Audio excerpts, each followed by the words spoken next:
Hey guys, it is King's Drummer here, and it's a Friday night. We've all survived another week. The weekend is now officially upon us, so I salute everybody with beer in hand. Sierra Nevada, happy weekend in the VC.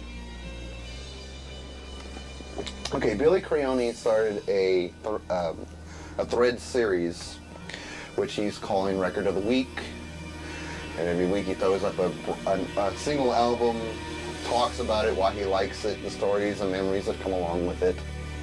And he was encouraging others to do the same, so some of you have jumped on board and started showing your records of the week. And all of you have been doing a great job doing that. Got me inspired and wanted me to do it, and got me to do it. So I don't know if I can keep it up every week, but I'll try. So my record of the week is being played in the background. It is Genesis, Wind and Wuthering. And every winter, I feel in need to listen to this album. Ever since I discovered it when I was 19. I used to go to a CD shop that was owned by just an insane Yes fan who had like everything Yes in his shop. I mean, of course he sold other CDs, but the guy was he had a whole section that's devoted to Yes.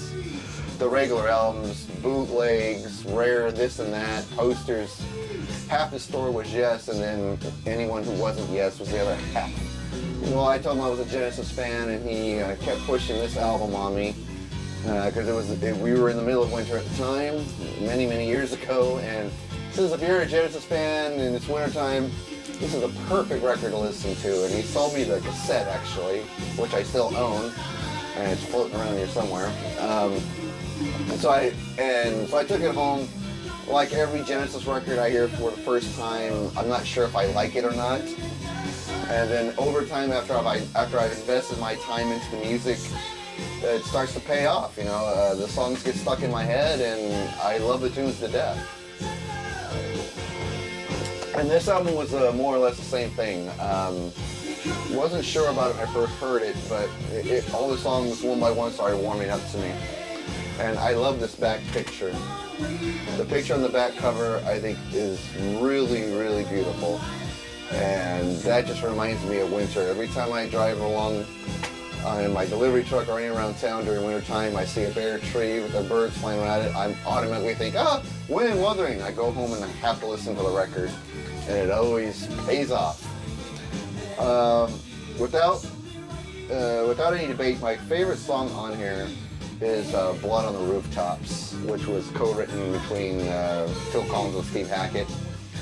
Steve Hackett plays this gorgeous classical guitar intro, and then Phil Collins' beautiful vocals right after that, and the song, of course, builds to something big and epic in the chorus. Just a gorgeous, gorgeous song. You know, every time I go online, I have a lot of Genesis friends on Facebook. It seems like every winter we're quoting lines from the lyrics of Wind and Wuthering. Blood on the Rooftops every winter, and we've already done it already. So it's always fun doing that.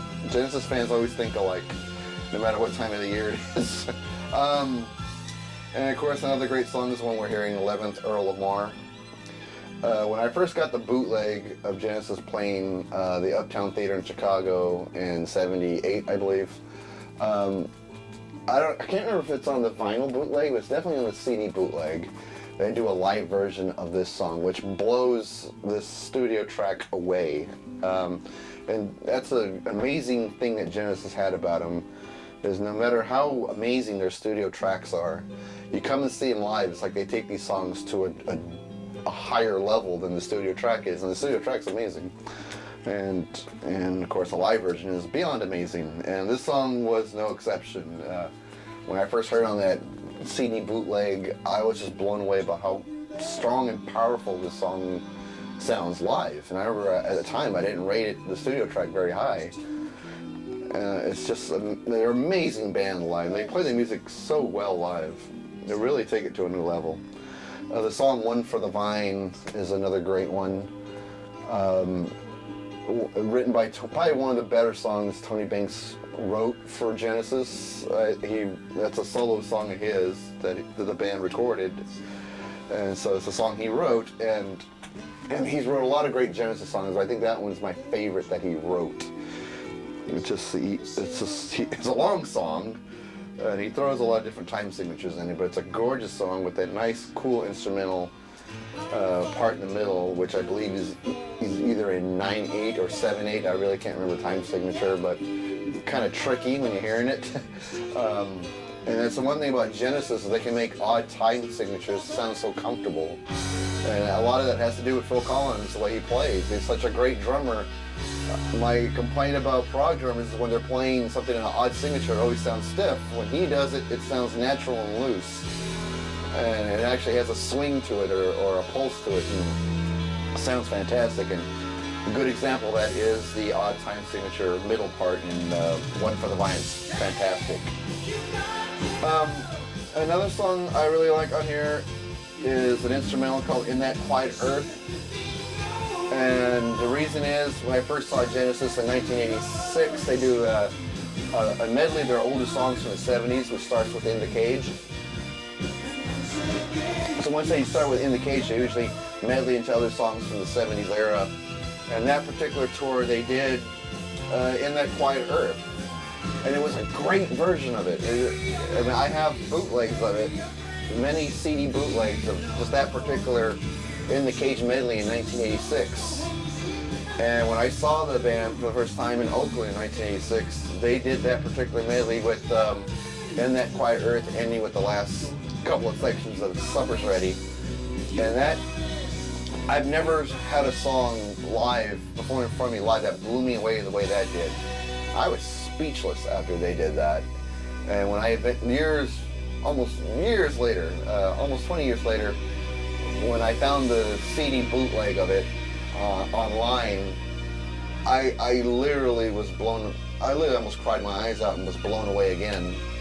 And then a few years ago, I found a DVD footage of it, video footage, audience shot, not professionally shot, of them performing that medley with the In That Quiet Earth section, and God, was I blown away. It was just, like I said, they're an amazing band live. And of course it goes into Afterglow. A lot of Genesis fans know Afterglow is the timeless Genesis classic, another song written by Tony Banks.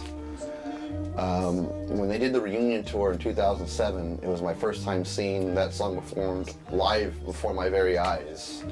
Because every time I seen them, they never played that song. And to watch them play that song live right in front of me, it was one of the happiest moments of my life as an avid concert goer. They're my favorite band, hands down, and that's a strong moment for a Genesis fan when you go see them perform Afterglow, especially the very ending section with the double drums, Phil and Chester playing, and they do that really long drum fill that Phil Collins kind of stole from Frank Zappa when Chester Thompson was drumming for him.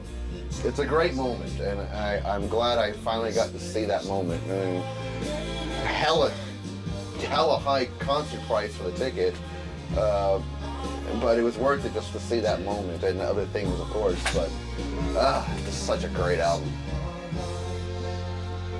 Like I said, it's one of my favorite wintertime albums. It's a great song to listen during this time of year when it's cold outside and you crank the heater up and you're all snug and warm in your house with a nice beer, with a nice cold beer in your hand, and you're just snuggled up nice and warm listening to just the awesome music that's on here. It's just incredible. I love this album so much. Those are pretty much the highlights for me. I mean, What Gorilla is a really cool kind of jazz fusion rock thing. It sounds like something Brand X would have did. I mean, this is around the years Phil Collins was in and out of Brand X and Genesis. So we obviously brought that kind of instrumental fusion sound to the band, and they show it in the song What Gorilla. Very nice. So anyway, very cool album for a record of the week. Very nice album to curl up to in wintertime. And it even sounds even better in surround sound. I have the surround sound mix of Wind and Wuthering. These were the remasters that came out a few years back, where it has the remix and remastered stereo CD and the remaster and surround sound on DVD. And to hear this album in surround sound is amazing, especially Blood on the Rooftops. It is just, it's amazing. It's just, that's all I can say. It's amazing. It blows me away. Well, that's my contribution for Record of the Week. And hopefully I'll see you next week and we'll talk about something else. See you guys till next time.